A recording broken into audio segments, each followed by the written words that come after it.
नमस्कार, रुद्राक्ष online class में आपका स्वागत है। आज हमारा चैप्टर है सूक्ष्म जीव, कक्षा 8 के लिए। सूक्ष्म जीव।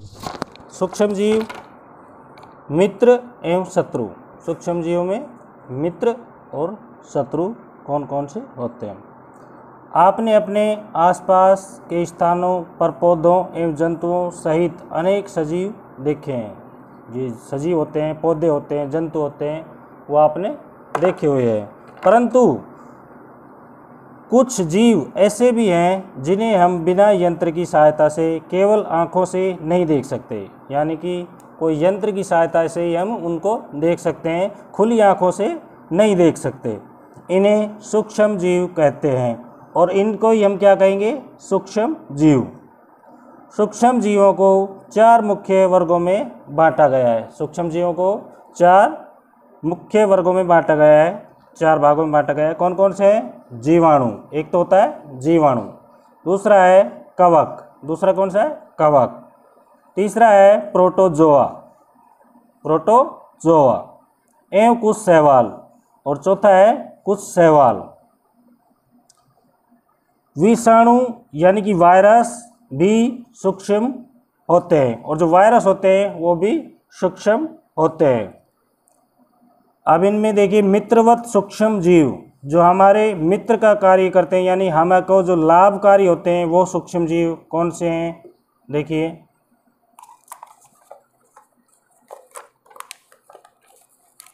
सूक्ष्म जीव विभिन्न कार्यों में उपयोग किए जाते हैं, और सूक्ष्म जीव होते हैं वो विभिन्न कार्यों में उपयोग किए जाते हैं। इनका उपयोग दही, ब्रेड एवं केक, इनका उपयोग हम करते हैं। दही में होते हैं जो सूक्ष्म जीव होते हैं, जो हमें खुली आंखों से दिखाई नहीं देते हैं। ब्रेड होता है, उसमें भी सूक्ष्म जीव होते हैं।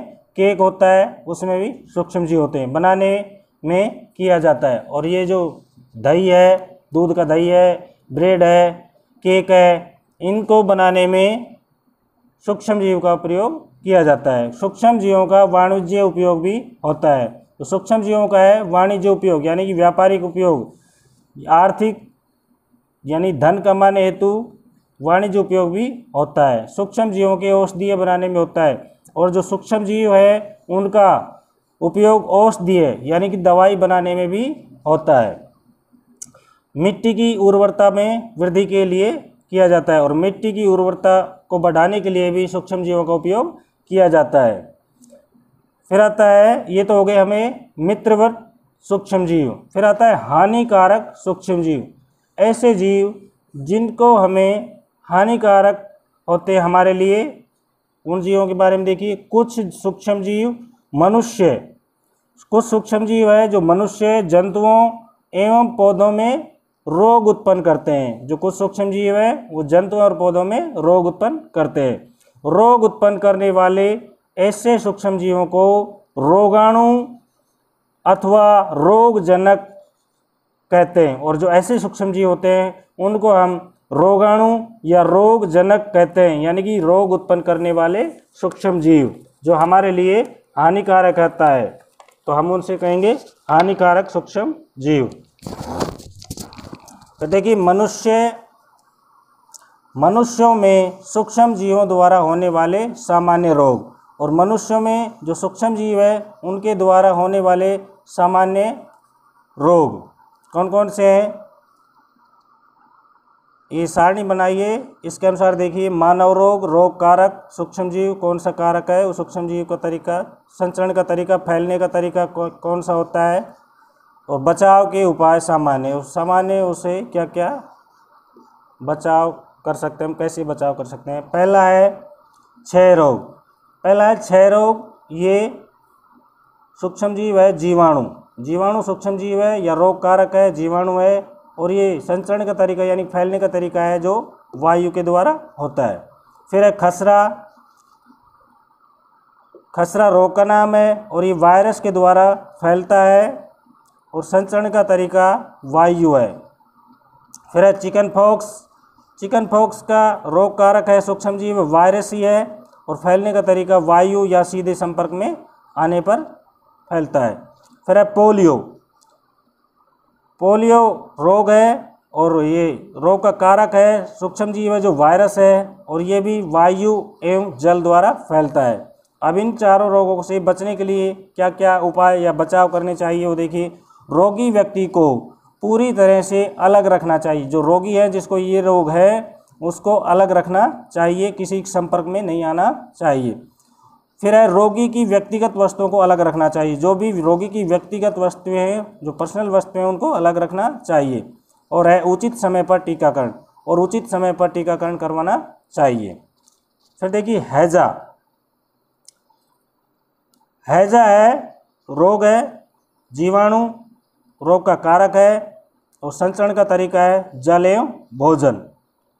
फिर टाइफाइड जीवाणु द्वारा ही फैलता है ये भी, और जल का संचरण का तरीका है, रोग का फैलने का तरीका जल है। फिर देखिए बचाव के उपाय। व्यक्तिगत स्वच्छता एवं अच्छी आदतों को अपनाना। व्यक्तिगत स्वच्छता, खुद को स्वच्छ रखें, साफ सुथरा रखें, हाथ धोएं टाइम पर। अच्छी आदतों का उपयोग।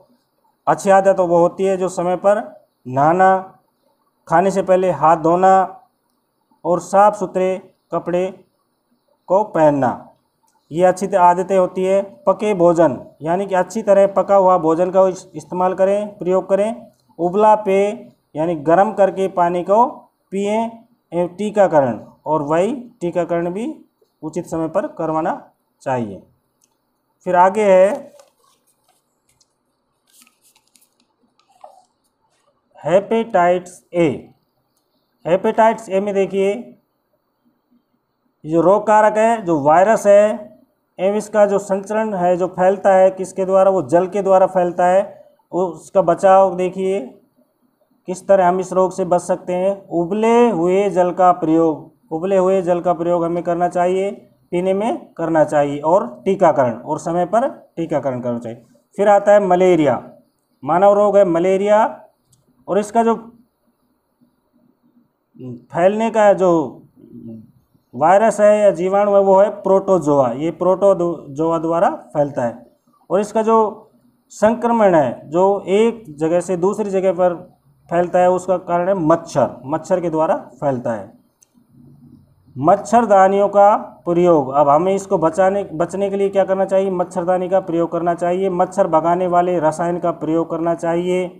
कीटनाशक का छिड़काव करना चाहिए, और जहाँ पर ज़्यादा अधिक मच्छर है वहाँ पर कीटनाशक का छिड़काव करना चाहिए।